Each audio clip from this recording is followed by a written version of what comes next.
Hell no. He has less power than Devin Haney. There's no way. But I do have Shakur beating him, though. Yo. I do have you beating him. Will whoop. I'll pop that. Yeah, right back in that mouth. I'll have you looking like a saber gap tooth tiger. Oh my God, I'll do you dirty. I ain't gonna lie, bro. I think y'all scared of Shakur. Nobody's scared of Shakur, bro. I think y'all be ducking Shakur's scared of his shadow, bro. Relax, I think y'all bro. be ducking Shakur. Shakur, right? you see his last fight? One the fans want to see, though. No, they don't. Yes, Stop hyping up Shakur. I want to see Ryan and Shakur. I've Devin not heard and that Shakur. at all. Yeah. I've never You heard wouldn't that. want to see that? I never heard. Absolutely. Hey, nobody on the street has ever been like, yo, Shakur, you would be crazy. Ryan Garcia ripped into Shakur Stevenson live, turning the interview into a full-blown verbal war. Ryan Garcia fired a direct shot at Shakur Stevenson, calling him overhyped and claiming that once the pressure closes in, he has no answer. Speaking of Shakur, power punchers don't highlight his skills. The guy that throws volume highlights it because he could just fade him off, and crack him. Bro, that guy is not that. Bro, they hype that up like, oh yeah, he can stand in the pocket now. He's standing in the pocket because there's no danger. Like, if you really know boxing, you know Cepeda doesn't have no danger in the shot. Bro, if I fought Cepeda, I would let him throw a punch. I would dodge with my shoulder and just crack him one time hard. You could just let him throw, wait for a good shot. Boom, that's what he was doing. Wait. So who you think, like a power puncher like Tank, he will have trouble against? He'll probably beat Tank because Tank's not like necessarily a sharpshooter. It's different. Which if he hits you because he's so accurate, he's gonna drop you or could put you to sleep. But like not necessarily power punch. Like Edwin De Los Santos is a hard hitter. He would even have a hard time of rolling. I'm not even kidding. Shakur snapped back, calling Ryan Garcia a cheater and a drunk, pushing the rivalry to a boiling point. How can he even be talking? Bro, your best win was when you cheated. You can't talk to me, bro. You got more Instagram followers, okay, cool. What else? Do you think he like mental health or something? No, or is he really... it's an act. It's either an act or it's just in him. He took his hell, so he might be saying whatever comes to mind. We seen each other at the bar. That's why he try to give y'all the story about. Oh, that was the time he said he felt like you was stuck up because you ain't. I'm at the bar and like my people's in them getting drunk. I'm just sitting there chilling and enjoying my time around them type. Yeah. And he come in and he getting lit. I been there chilling. He been seeing me. Been there for a while. I'm thinking like if it's love, you could come say what up. Right. Right. He called me from across the room. I did just like this, pull up. Speaking to Benavidez, Ryan Garcia brushed Shakur off, saying he needed to be humbled and wasn't a real threat, just someone waiting to get put in his place. What fights are you looking forward to? Bro, I really wanted to fight Shakur bad. I just don't like those people that think they're like, you're not the best, bro. You're not even showing that you're like that in the ring. Like, it's one thing to win a fight, it's another thing to show, all right, I'm like that. Yeah. And he's out here saying, oh, I'm the best. Like, bro, you're not the best fighter, bro. There's a lot of guys that are monsters, bro. You're not a monster. But I feel like you're like a puppy. If he thinks he's the best and he's already willing to go up to 144, just go up 3 more pounds, you know what I mean? You're not gonna struggle. The rivalry began when Ryan Garcia called out Shakur right after his last win, sending a clear warning that he was coming for him next. Shakur Stevenson was on our DAZN broadcast earlier, said he's levels above you right now. What do you think of that? The thing is, like, you gotta have some type of punching power to get me off you, because it'll be a different style, and I'm not gonna hit him light. Every time I get out, boom, I'm putting it on him, you know? I want that fight. Shakur, let's get it. I see you, hey, I like the hat, you look fly, but I want that work, let's get it. On the other hand, Shakur hit back with confidence, saying Ryan wouldn't last and was in for a special beating the moment they stepped in the ring together. I'll fight anybody, let's go. What do you want it to be? You know who I want. He's right there, Shakur Stevenson, let's go. What do you think? I love the fight. Ryan Garcia is somebody that comes in there. You never know which version of him is going to show up. If the good version of him show up, he gets spanked. If the bad version of him show up, he gets spanked. He don't stand a chance. Ryan flexed his speed and size, but made it clear none of that saves you if you slip, even for a second, and warned Shakur he'd pay for it. What can we expect from a fight between them? We're very fast. You're gonna see people that are quick back and forth. And Shakur knows that he can't get lazy with me at all. That's why, like, he was looking at me right now and goes, ooh, you're not even big. I'm like, bro, you were scared if I was big? That's crazy. Like, that's what you were scared of? All right. So I got a little glimpse on what he was kind of worried about. But size don't win fights at all. You seen that today. Mario was bigger than me. But I was quicker. And, you know, but I want that fight. I feel like I'm always up to the challenge of anybody. There's always a way to win. Regardless of the clash, Shakur made it clear that Ryan Garcia was next on his list if they could settle their weight differences. Now, Ryan Garcia, he said 144. If he's willing to do that, I'm willing to make the fight happen. But Ryan sounds more realistic, because he's ready to move around. That's crazy. I didn't realize that was Ryan's first world title. I'm looking how he's celebrating, and I'm thinking like, this look like this is his first world title. Now look, I was like, that is his first world title. He's been a professional for, I think, 10 years. Yeah, for sure. That's crazy.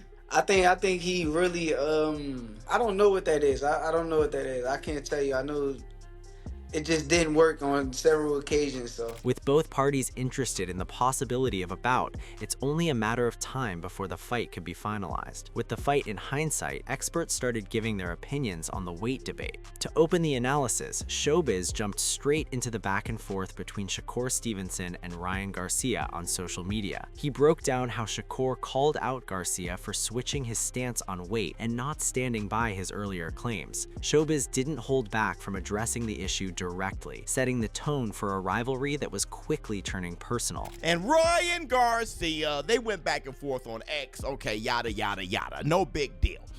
But Shakur Stevenson, he called Ryan Garcia a liar because Ryan Garcia is talking about them meeting at 147, no rehydration. Shakur Stevenson said, hey, you said that you'll meet me at 140, even 144. But now you're talking about 147, and Shakur Stevenson says, listen, just admit it, bro. You a damn liar. Hit the Tyson bell. Well, listen. While you guys are asking me how I feel about this situation, I'm just going to throw it out there. Shakur Stevenson is my guy. That's my brother. Ryan Garcia, he's my guy. That's my brother. But still, I'm going to say this in front of both of you guys in the entire war room. Both of y'all some damn liars. Things escalated fast as Shakur Stevenson called out Showbiz and straight up labeled him a liar. He pointed out that Ryan Garcia had already agreed to fight at 140 and even 144, backing up the claims Shakur was now denying. Showbiz made it clear the accusation didn't hold up, turning the spotlight right back on Shakur. The moment flipped the narrative and raised the tension in the rivalry. It is rich for Shakur Stevenson to call Ryan Garcia a liar, which he did when he lied too. Y'all both some damn liars, and that's the black. Cause I can prove it. Ryan Garcia did say, like Shakur Stevenson said, he did say that he'll fight him at 140, saying it was always his plan to go down to 140. And Shakur Stevenson was like, bet, then let's go, champ. Let's run it. Teach your man how to squabble. Ryan Garcia even furthermore said that, hell, listen, I'll fight him at 144. I want Shakur Stevenson next after Mario Barrios. But it's okay. We're not even worried about him. I really want to fight Shakur. No, we need that Haney fight too, though. No, I know. That's always going to be there, though. But that's who I want to fight. I want to go from Barrios to Shakur. Oh, like straight to it? Yeah. What 47? 44. Looking at the matchup, trainer Robert Garcia gave a balanced view on the fight between Ryan Garcia and Shakur Stevenson. He pointed out that Shakur had the edge in skill and technique, making him a reliable fighter in most situations. At the same time, Robert emphasized Ryan's power, noting that one clean shot could change everything. Garcia suggested the fight remained unpredictable, with Shakur's talent on one side and Ryan's danger on the other. How do you think the fight will go with Ryan and Shakur? Interesting. Shakur's talented, technical. I think Ryan's probably faster, bro. And look, man, I could take that back. Maybe they're probably the same when it comes to fast. But I know Ryan has a lot more power. Ryan hits a lot harder than Shakur. So right there, any punch. Kevin Haney all over again? Could be. Never know. I don't know, but you can count Shakur because Shakur's talented, but it's still an interesting fight. I would like to see it. Going further, trainer Robert Garcia explained what each fighter needed to do to win the matchup. He said Ryan Garcia would have to press forward and look for a knockout, as winning on points would be difficult. On the other side, Robert noted that Shakur Stevenson should stick to his smart style, using distance, speed, and counterpunching while avoiding exchanges. Garcia made it clear that if Shakur traded shots, he could get hurt. Despite that, Robert still leaned toward Ryan, backing his power to make the difference. If Ryan were to fight him and it became concrete, what would he need to do to win that fight? Just press and try to win by knockout. Because I don't think he'll win a decision, but try to win by knockout.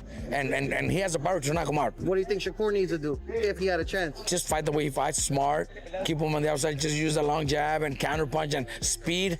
Don't try to get in there and exchange, because if he tries to exchange, he'll get hurt and get knocked out. If you could pick who wins that fight, who wins that fight? If you had to choose. I can't go against Ryan anymore, so I'll pick Ryan. Plus, he's from Southern California. With the focus turning to the stylistic matchup, Sergio Mora explained why the fight would be difficult for Ryan Garcia. Mora pointed out that Garcia's flat-footed style would struggle against Shakur's speed and movement. He added that without high punch volume, Ryan would find it hard to deal with Shakur's timing and distance control. Sergio compared Stevenson to elite defensive fighters, highlighting his ability to avoid damage and control the fight, making him a tough challenge for Garcia. You know, you called Shakur's fight a couple weeks ago.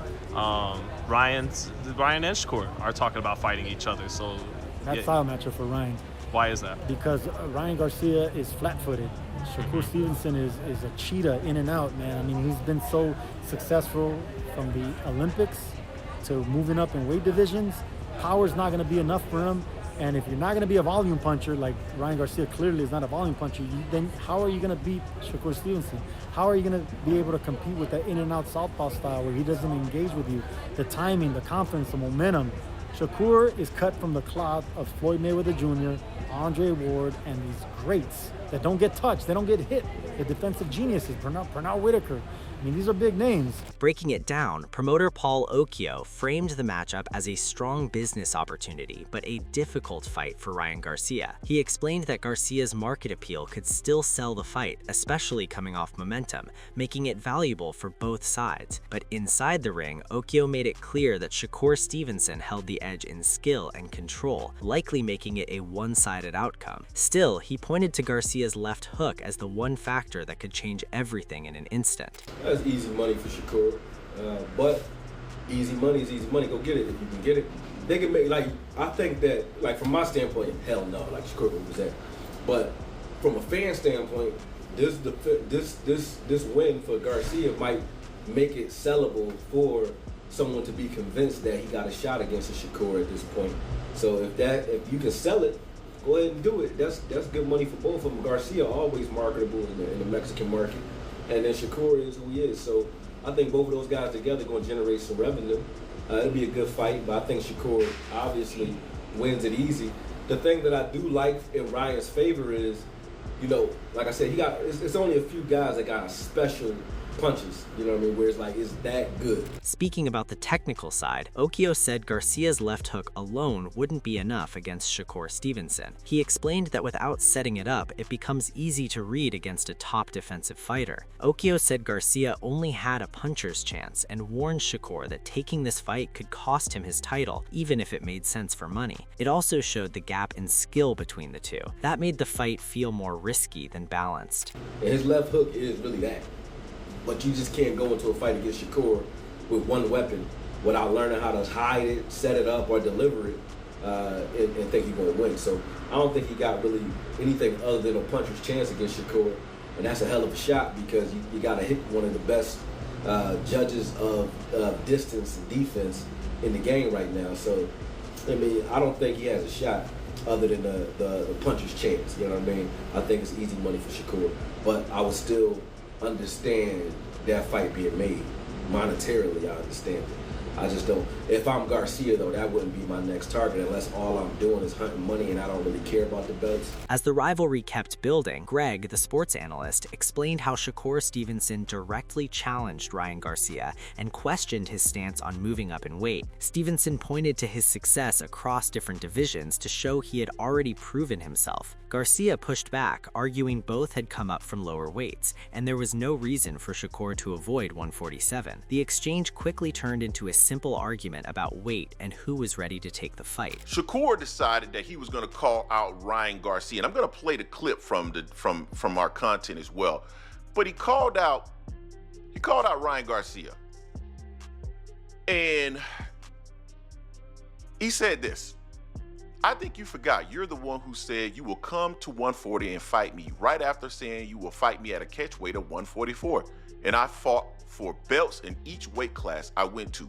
It's a difference.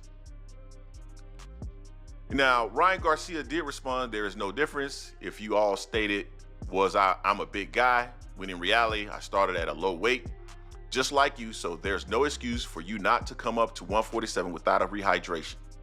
Right? That's what he said. From another angle, the sports analyst questioned Shakur's stance on weight, noting he once welcomed bigger opponents but had now changed his tone. That shift raised doubts about credibility and whether his position still felt genuine. It also added more pressure on Shakur to stay consistent with his earlier claims. At the same time, it strengthened the narrative that the rivalry was now about more than just the fight. So now rehydration clauses are okay when before they were not okay. And skills paid the bills. Now let me play this clip here really quick. This is from a short that I did, that I combined and stuff. So you're gonna hear a little bit of music. It's about 8 seconds, but this is what everybody was reacting to yesterday. Like, I will fight you at 140. I don't care if you rehydrate at 170. I don't care. That don't make no difference in fights if you got the skills. And there's another clip from Shakur Stevenson talking about fighting at heavier weights. He doesn't care if you walk around at 170, none of that. He beats up guys that walk around at 170, right? There's a clip of that out there as well. So when you sit up and you make these comments about skills pay the bills. At the same time, Eric Gomez explained that Ryan Garcia's stance on weight had shifted against Shakur Stevenson. He noted Garcia once was flexible but now seemed to pull back, raising questions about compromise. Gomez added that if Shakur truly believed he was the best, moving up to 147 would prove it. The situation further highlighted how neither side was fully willing to give ground. You know I'm scientific when I break this down. Shakur will be cooked by the end of this video. So on one regard, yeah, you caught Ryan Garcia in claiming he could make those weights. But me taking a stab at it, shot in the dark, maybe someone talked to Ryan or it dawned on him, something changed, right? Where maybe he feels like, hey, maybe I was tripping. 140 would be a stretch. I can't make that. 144, I don't want to fight it. And when he was on the stream with David Benavidez, it sounded like that was the thing. So I don't know. I can't put that on anyone, but maybe he talked to Benavidez or something. And Benavidez was on wax talking about Shakur, if he's saying he's the best, he should move up to 47. So as the negotiation tensions carried into public exchanges, Gomez continued by pointing out inconsistencies in Shakur Stevenson's comments about weight. Gomez noted Shakur openly spoke about how much bigger his opponents were, but avoided giving clear answers about his own weight in interviews. He referenced multiple instances where he chose not to reveal those details, which raised questions. The situation shifted the focus toward transparency, as doubts grew about how consistent his stance really was. You could tell us everybody else's weight. You said Ryan is weighing 170 and he's gonna balloon up to 180 and Devin gonna balloon up and these guys are 20 to 40 pounds bigger than me and You said all this, and every time you are on Ariel Helwani, I pay attention, bro. I can't be beat. Ariel Helwani, he literally asked you how much you weigh when you were on the show with Conor Benn. I do this every day. And you said, I can't tell you all that. Shannon Sharp asked you your walk around weight. Oh, I can't tell you. And I believe maybe even on Andre Ward's podcast, because I know he's done this before. In comparison, another sports analyst pointed toward Ryan Garcia as the reason talks with Shakur collapsed. The analyst highlighted Shakur's strong resume and readiness while criticizing Garcia for changing his stance after initially agreeing to certain weight terms. He explained that Garcia's reversal was expected and ultimately disrupted the fight from materializing. As a result, attention moved toward new opponents stepping in, keeping Shakur in position for another major opportunity. Top 5 pound for pound best fighters in the world. Undefeated, 25 wins, no loss, no draw, 11 wins by way of knockout. Has a big fight being presented to him. After everything has now officially fell apart with him and newly crowned WBC welterweight world champion, Mexican superstar boxer Ryan Garcia. Well, there's another guy now calling out Shakur Stevenson to make a unification. Now, Shakur Stevenson took to social media after Ryan Garcia's whole antics and Ryan Garcia initially saying he can make 144 and 140 and fight Shakur for his belt, then only to turn around and say he can't make the weight, which we knew was coming. So, if Ryan Garcia versus Shakur Stevenson actually happens, we're looking at a serious clash of styles. Speed, power, and flash versus precision, defense, and elite boxing IQ. It's the kind of fight that could define both careers. But now, I want to hear from you. Does Ryan Garcia have the power to break through Shakur's defense? Or is Shakur Stevenson simply too skilled and too slick to get caught? And if this fight happens, who are you picking to win? Drop your predictions in the comments below. If you enjoyed this video, make sure to like, subscribe, and turn on notifications so you never miss the latest boxing news, breakdowns, and fight updates. We've got more big fight content coming your way, so stay locked in. Thanks for watching.